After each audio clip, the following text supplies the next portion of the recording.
All right, guys, we got a question recently from somebody who asked, does natural family planning work? And is the Marquette Method working for us? What would you say? I would say it's working A-okay. So we just had our last baby 4 months ago. And so we're back on the tracking, charting journey. And what I really appreciate about the Marquette Method is that it's very objective. Yeah. I like that. It provides a lot of peace for me, actually. I think the person who asked the question was referring to our last pregnancy, a child that we just had, Pascal, in June. They were sort of inferring, was that an accident?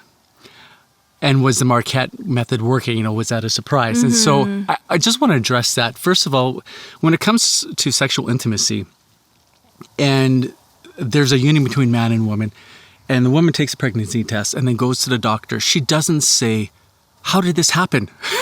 Like, what's wrong with me? I'm pregnant now. What went wrong in this whole thing? Do a checkup on me. Like, was it a virus? Did I get COVID or something? No, I'm pregnant.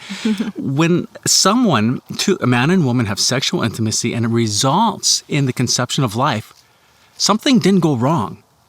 There wasn't an accident. Something went right. The union between man and woman is designed to be procreative. So a pregnancy is never an accident. In fact, the opposite. Many couples want to have children and they can't. And so they ask the question, well, what's wrong? Help me. Help me figure this out. And so I just want to, children are not an accident. They're a blessing. They're not a burden. But I think sometimes when someone looks at a larger family who claims to be doing natural family planning and they have 7 children, they assume, well, something must be going wrong there because they have all those children. Well, no, but we wanted lots of children. Yeah. But I understand that because there is a fear. This is like society sometimes kind of frowns upon that. They think like, what is wrong with you guys? And that's a misunderstanding of children. And marriage. Right. If somebody wants to get married, but they don't want to have children. Then don't get married. Then don't get married.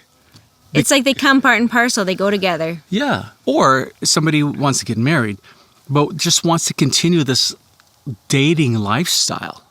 Then don't get married. Because children will change your lifestyle. Right. And that's okay. That doesn't mean something went wrong. It doesn't mean your life is over. In fact, your life becomes more rich. Right. People, we're so scared of sacrifice sometimes. Right. And the most cheated man is a selfish man.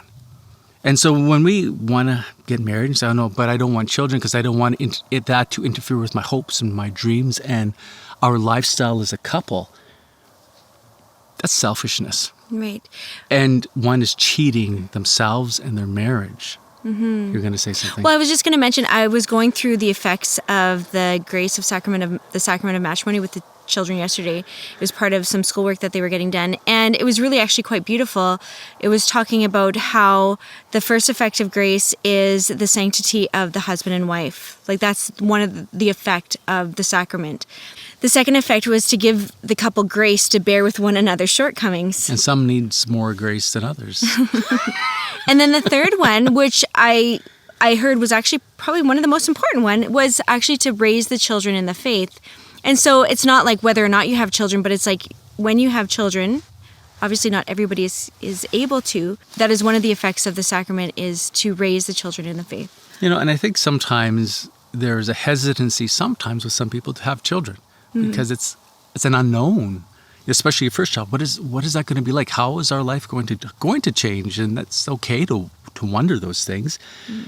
The church does say that if we have a serious and just reason to postpone pregnancy, that it's permissible when we use natural means like natural family planning, not artificial birth control. And so there's room to plan one's family. But if we get to a point where like it's simply out of a little bit of fear of the unknown and assume that, well, because the church makes exceptions, that we can postpone for just and serious reasons, to automatically assume every single hesitancy then falls under that category. We got to check ourselves because marriage is ordered to this. And then when you live in matrimony according to the order of God, God's blessing flows. sure way to destroy a marriage is to introduce contraception into it. Mm-hmm. And obviously, I think each couple needs to discern that for themselves. Like, we don't know what is. We're not walking through other people's shoes. We only know for ourselves. But the question, back to the question, was our last pregnancy an accident? Was it planned? And I would say that it was planned. We actually had been trying for a few different cycles and didn't conceive it. I was at the point where it's like, well, maybe God doesn't want us to have any more kids now. Like, I was almost 40, and but then we conceived Pascal, and now he's here. And isn't that also the beauty of natural family planning, that you can use methods like the Marquette Method to welcome children into life? We have this contraceptive mentality when it comes to natural family planning sometimes. We've got to use it to avoid children. Look, this is what marriage is ordered to. It's beautiful. Does that mean it's always easy? No, definitely not. It should come be a fly on the wall in our house. That's why we're here recording, where it's quiet. Did you notice there's no children running around? We have to get childcare to do this in order to serve you. This is the exception in our life. If you don't see children around us, it's because that's the exception. Most of our life is with our family. As it should be. As it should be. It doesn't mean it's always easy, but it's worth it. And it's a great blessing. And I can't imagine life any other way. And I feel sorry for people who see children as a burden. What a gift children are to the other children in the family too. I think that's been one of my favorite parts about having Pascal, is just seeing the older children, how excited they are. You know, had we not had him, they would have missed out on all that. And, you know, seeing the little ones, you know, holding him and wanting to hold him, or wanting to help him get him ready for bed, or help bathe him. They just love him. So I hope that answers the question. Does natural family planning work for Ken and Janelle? Yes. The Marquette Method has been excellent. It's been very objective for you. Yeah. And, you know, we've done other methods too, and they've been beautiful as well. If you want to learn a little bit more about the method that we use, we'll link our first video on this topic at the end of this video, also found in the description. And share with us your thoughts below. We'd love to hear from you. Thanks for watching, friends. So, are you interested in learning more about our experience with the Marquette Method and NFP, Natural Family Planning? We have another video for you. The link is here at the end of this video, also in the description. Also, would you please consider becoming a monthly supporter of our work? This allows us to keep all our content free. To become a monthly supporter, visit kenandjanelle.com. Thank you so much for the consideration.